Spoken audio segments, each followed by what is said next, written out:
the ability to have somebody who is kind of epitomizes what you think your country stands for has always been a major ambition. Buckingham Palace has just confirmed devastating news about Princess Anne, and it has left the entire nation in shock. Known as one of the hardest-working and most steadfast members of the royal family, Anne has always been the quiet strength behind the crown.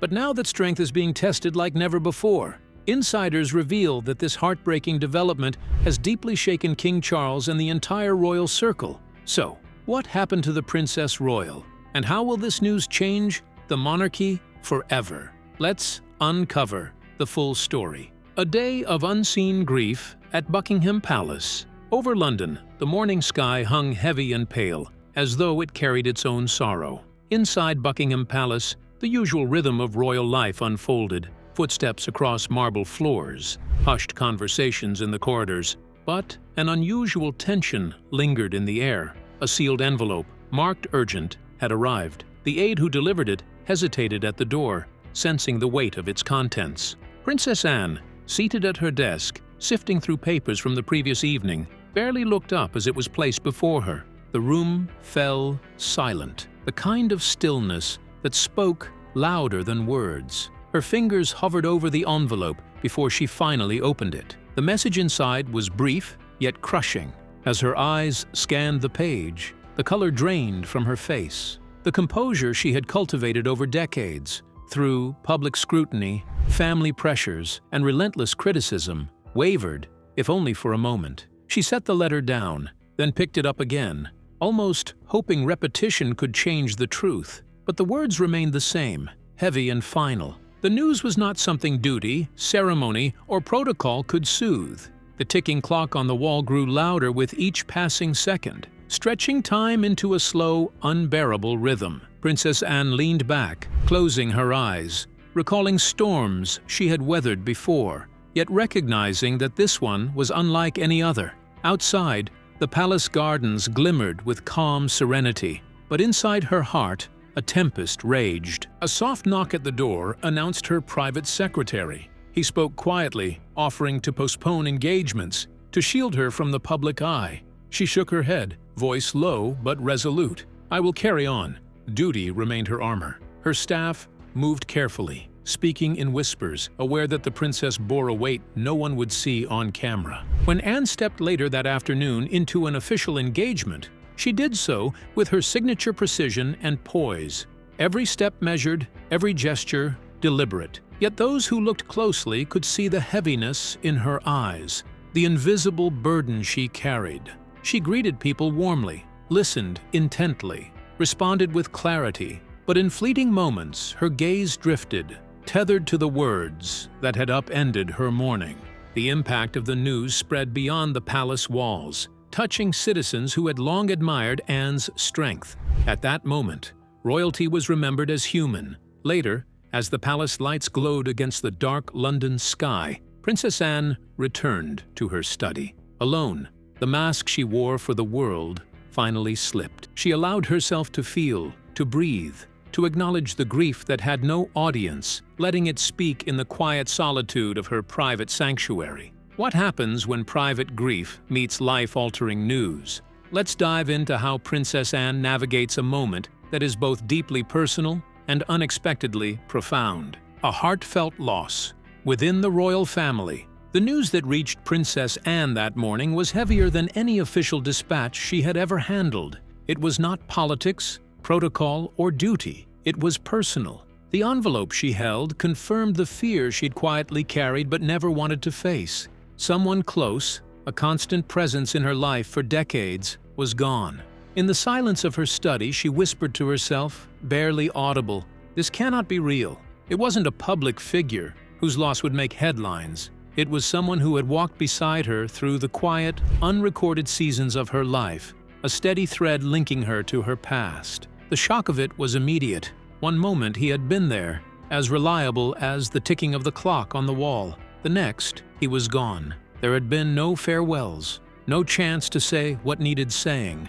The suddenness made the grief sharper, pressing against her chest in ways she could not prepare for. Those who had been with him in his final moments described it as quick, even merciful. But for Anne, that offered little comfort. Her mind raced through the absence she would now have to navigate, the calls she would never make, the conversations that would never unfold, the guiding hand that would no longer be there. For someone whose life was measured in public duty and ceremonial poise, this loss struck in a deeply private way. Princess Anne had always leaned on those closest to her, the confidants and friends who existed away from the cameras. Their presence had been an anchor through storms, a rare steady force in a life defined by expectations.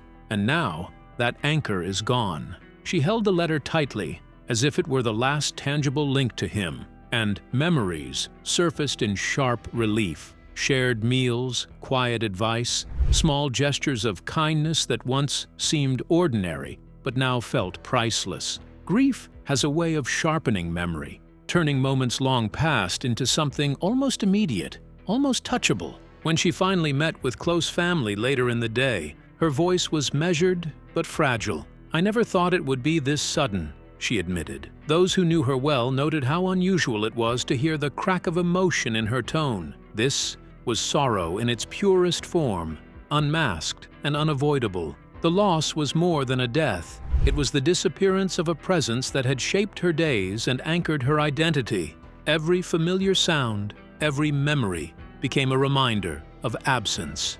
In a world where duty often shields her, Anne now carried grief quietly, intensely, in private moments unseen by anyone but herself. It was a reminder of the fragile nature of time and of bonds we assume are eternal until they vanish in a single heartbeat. Grief, as Anne now understood, respects neither title nor ceremony. Even the strongest, most disciplined hearts cannot outrun it, and for the princess, the weight of that truth stretched across every corner of her life, private yet profoundly present. Could Princess Anne's disciplined life conceal a profound, ever-present weight? Let's dive into the quiet struggles hidden behind Buckingham Palace's polished halls, shadows of royal grief. In the days that followed, a quiet heaviness lingered, one that even Buckingham Palace's polished halls seemed to sense. Princess Anne, known for her discipline and unwavering commitment, moved through her mornings and evenings with the same outward precision.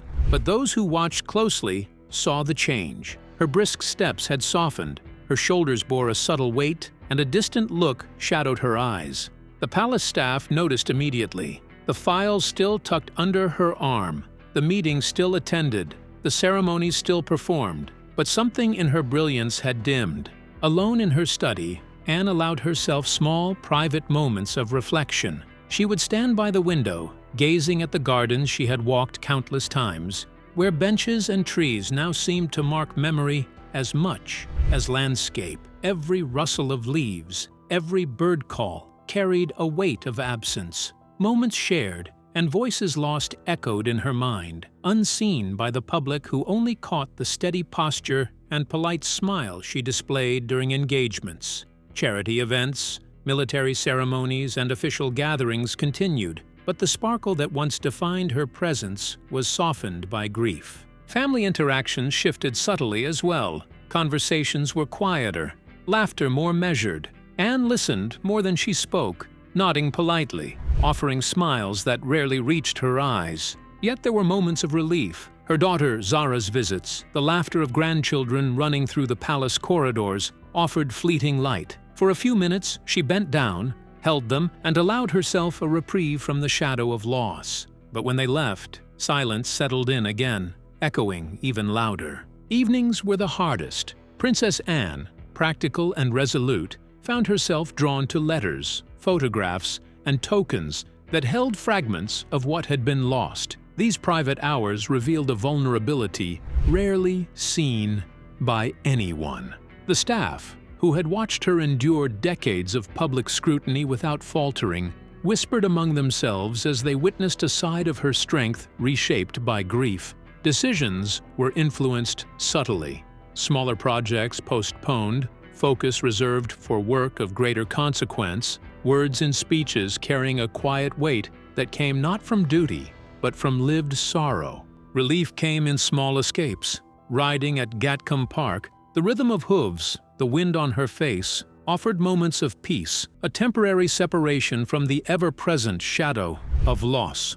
And yet, Even there, memories followed. Grief reshaped her relationships, tightened bonds with those who had always been close, and honed her sense of honesty and purpose. Days turned to weeks, the sharp edge of sorrow dulling but never disappearing, leaving Princess Anne forever changed, a woman whose discipline endured, yet whose heart now carried a deeper, more human resonance. How did Princess Anne transform after the palace fell silent? Let's dive into how loss reshaped her discipline and revealed a deeper, more human side of royalty. Princess Anne faces unimaginable loss. The palace, so often a place of ritual and ceremony, carried a different energy in the days following the devastating news about Princess Anne.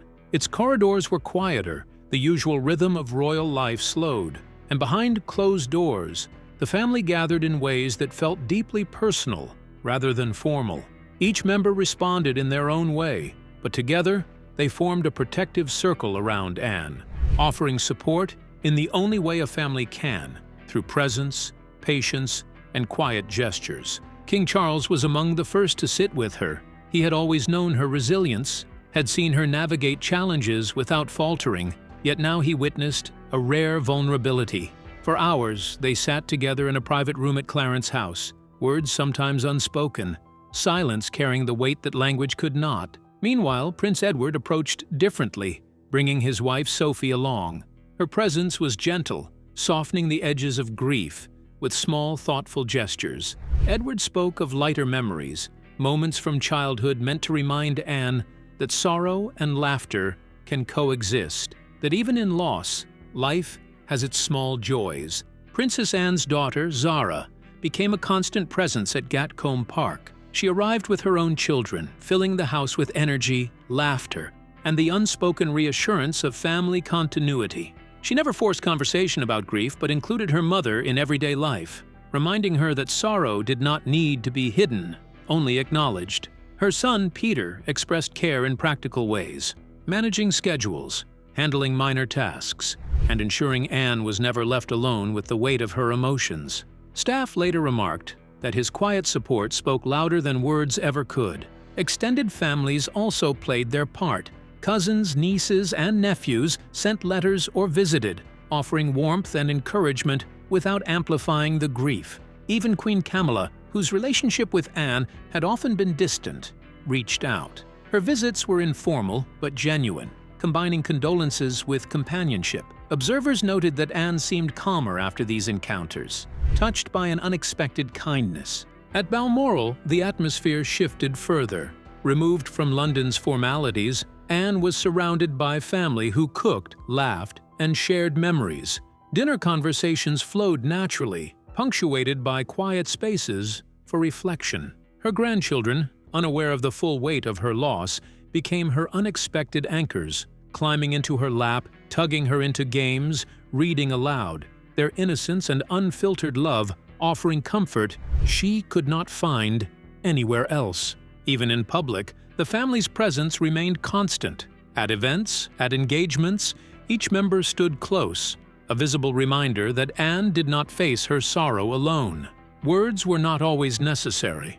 The gestures, attentions, and subtle acts of care wove a network of support strong enough to hold her, even as she continued to carry her duties with unwavering dignity. Can quiet strength endure sudden upheaval? Let's dive into the unseen support and resilience that held her steady amid a storm that shook the world. Britain mourns as the royal family. The news spread faster than anyone could have imagined, rippling across London and beyond with a force that seemed almost tangible. Within hours, television screens, radio waves, and newspaper headlines carried the story, each one a reminder that even the strongest among us can face moments of unbearable pain. Princess Anne, long admired for her unwavering composure and dedication to duty, suddenly became the focus of the nation's shared grief. In streets near Buckingham Palace, people gathered behind the black railings, some holding flowers, others placing small candles along the gates. They spoke in hushed tones, recalling her lifelong resilience and how undeserving it seemed that someone who had given so much now had to bear such loss. Across the country, the pattern repeated. In villages and towns far from London, local communities left flowers outside churches and public squares, attaching handwritten notes with words like, "We are with you, Princess Anne," and "Stay strong." Each gesture seemed small on its own, yet together they formed a wave of compassion that swept across Britain. Evening broadcasts showed images of Anne at recent engagements, her posture as straight as ever, but her expression softened, hinting at the weight she carried. Commentators spoke carefully, reminding viewers that the princess was not just a public figure, but a woman confronting a personal tragedy. Social media erupted with support.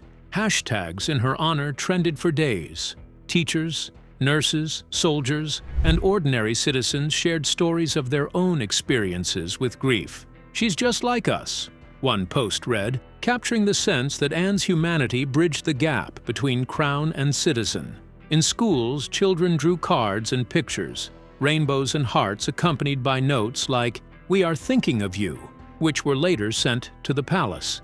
Their innocence and sincerity seemed to pierce through the solemnity of the moment, bringing faint smiles amid tears. Charities connected to causes Anne had long championed also reported surges in donations, many with notes saying the gifts were given in her honor.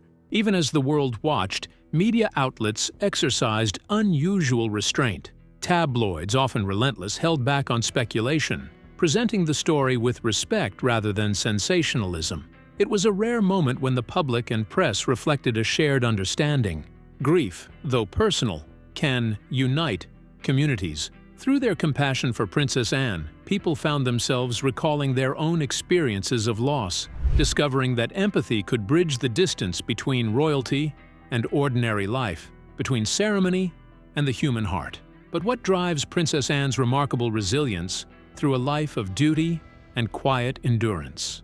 Let's dive into the experiences that shaped her extraordinary journey. Princess Anne faces unthinkable news. Princess Anne's life has always been one of quiet endurance, a path carved from duty rather than desire for the spotlight. From her earliest days at Buckingham Palace, she carried herself with a sense of responsibility that seemed innate. Observers often noted her focus and determination. Even as a young girl, she followed protocol instinctively, her posture straight, her gaze unwavering. School and childhood pursuits reflected the same intensity. She excelled in academics, yet it was in equestrian competitions that her drive shone brightest. By 1971, she claimed the European Eventing Championship, a triumph that revealed her fearlessness and relentless discipline, a foreshadowing of the courage she would carry into adulthood. Life was never without challenges. In 1974, a gunman attempted to kidnap her on the Mall in London. Her bodyguard fought to protect her, but it was her unyielding resolve that left a mark. She refused to give in, shocking many with her calm, blunt recounting of the ordeal. Personal trials followed. Her first marriage to Captain Mark Phillips ended in separation, yet Anne continued her duties without public complaint, later finding partnership with Timothy Lawrence, whose values of privacy and stability mirrored her own. Through it all, her focus never wavered, whether supporting charities quietly, walking among farmers at agricultural shows, or speaking to hospital staff as equals. Her presence was defined by practical engagement, not performative sympathy. Her children, Peter and Zara, were raised with care and freedom, shielded from the glare of royal life when possible. Even amidst decades of personal and public challenges, the divorces of siblings, the tragic loss of Princess Diana, criticism of the monarchy, Anne remained steadfast, a backbone for the crown. Yet now, that enduring strength meets its sternest test. The news confirmed today weighs heavily because it touches the part of her life she has long shielded. The personal grief beneath the unwavering exterior, a life spent in service, marked by courage and discipline, now meets sorrow so profound it cannot be contained by duty alone. For the public, it is a reminder that behind every crown is a human heart, and for Princess Anne, the cost of lifelong devotion is finally visible in the depth of her grief. When a lifetime of duty meets profound personal loss, how does Princess Anne cope? Let's dive into the hidden struggles and the heavy burden she now carries. Princess Anne faces a new chapter of sorrow and strength. The weeks that followed the shocking announcement weighed heavily on Princess Anne, even within the familiar walls of her residence. Known for her steadfastness and commitment to duty, she now faced a future tinged with a different kind of burden, one that no ceremony or protocol could soften. Staff moved carefully around her, aware that every gesture, every word, had to balance respect with the quiet support she required. Friends whispered that she might scale back long foreign visits, favoring engagements closer to home, yet few doubted that she would abandon her responsibilities entirely. Her children, Peter and Zara, became anchors in the storm, offering the steady presence that allowed her fleeting moments of peace. Gatcombe Park, with its fields, horses, and familiar rooms, provided sanctuary. Observers speculated that her heartbreak could reshape public perception. Anne might become not only a figure of duty, but also of empathy, her experience lending authenticity to her engagements and deepening the connection with those who admired her resilience. Though her private life remained guarded, friends suggested she could channel her sorrow into public purpose, perhaps taking a greater interest in organizations addressing grief and recovery. Each decision, each step forward, would carry the weight of loss, yet reflect her enduring principle. True strength is not the absence of pain, but the determination to move ahead despite it. For Princess Anne, her path had shifted, but her resolve remained unwavering, a woman shaped by sorrow, yet unbroken, continuing her journey with a presence both familiar and profoundly changed. So, what do you think has shaken Princess Anne and stunned the royal family? We'd like to hear your thoughts. Don't forget to like and subscribe for more.